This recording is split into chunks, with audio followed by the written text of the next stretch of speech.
Let's talk about doors. We use them every single day, but we hardly ever think about them. That is, until they're wrong. You know that feeling, right? A door that sticks or rattles or just looks crooked? Ugh, it can drive you crazy. But a door that's installed perfectly?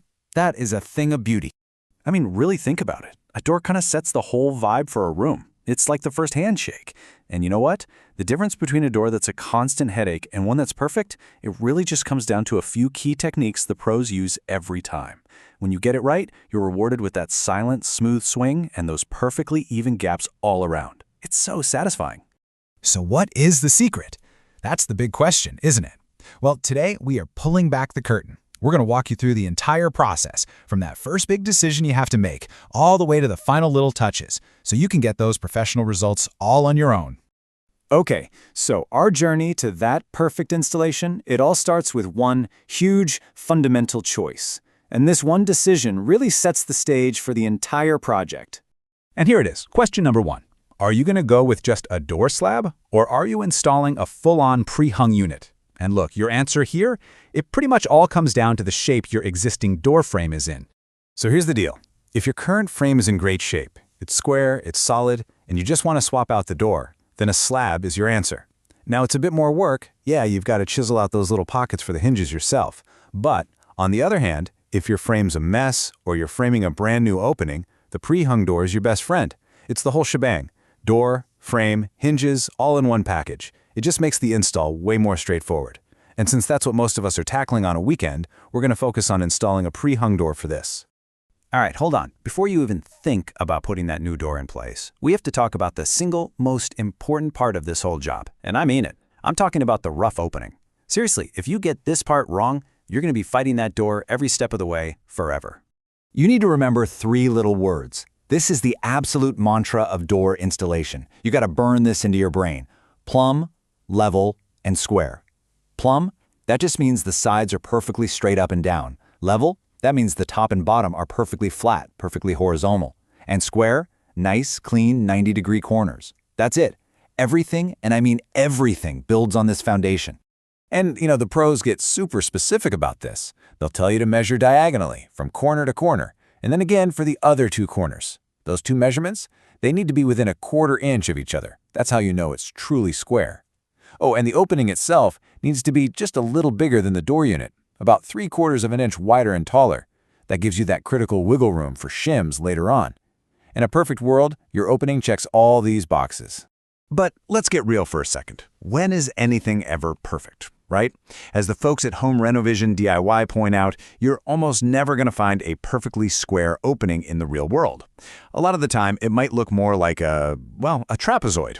So your job isn't to magically fix the wall. No, your job is to use that new door frame and a bunch of little wooden wedges, called shims, to create a perfect rectangle inside that wonky opening. That's where the real skill comes in. All right, the opening is prepped. It is showtime. This is the main event, getting that door frame set perfectly. And listen up, because I've got a pro tip for you that makes this whole process, about 100 times easier.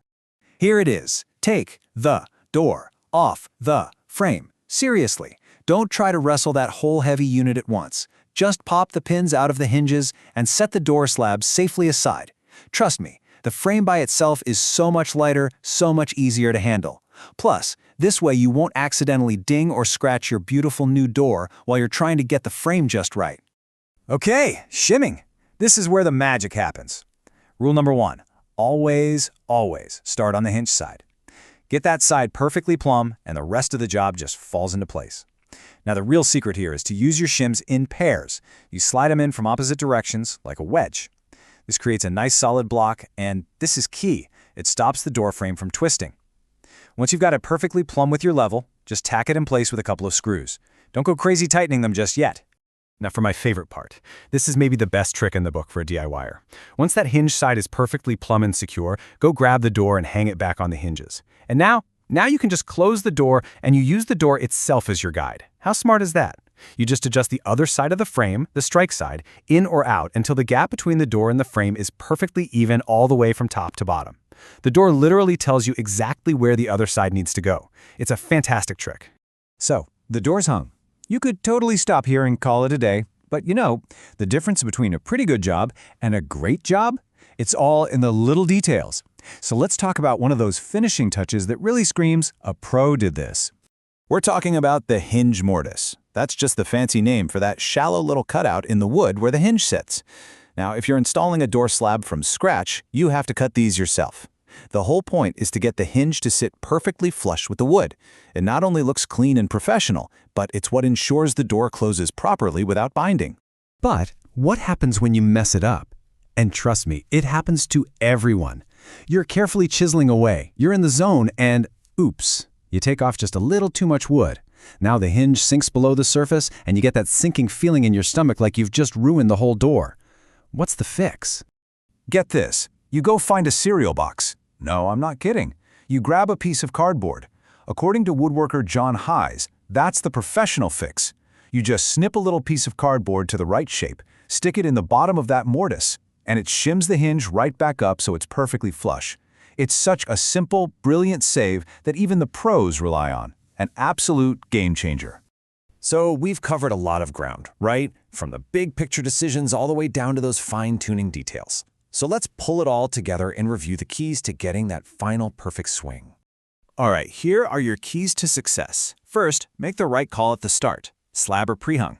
Second, obsess over making your opening plumb, level, and square. Never forget the mantra. Third, always install the hinge side first, using those shims and pairs. Fourth, let the door do the work for you. Use it to align the other side and get that perfect gap. And finally, don't be afraid to make a little mistake, because now you know the simple pro way to fix it. You know, when you take the time to hang a door the right way, you're really doing more than just filling a hole in a wall. You're adding a piece of functional craft to your home, something that's going to work perfectly for years and years. And that precision, that's a feeling you'll appreciate every single time you hear that satisfying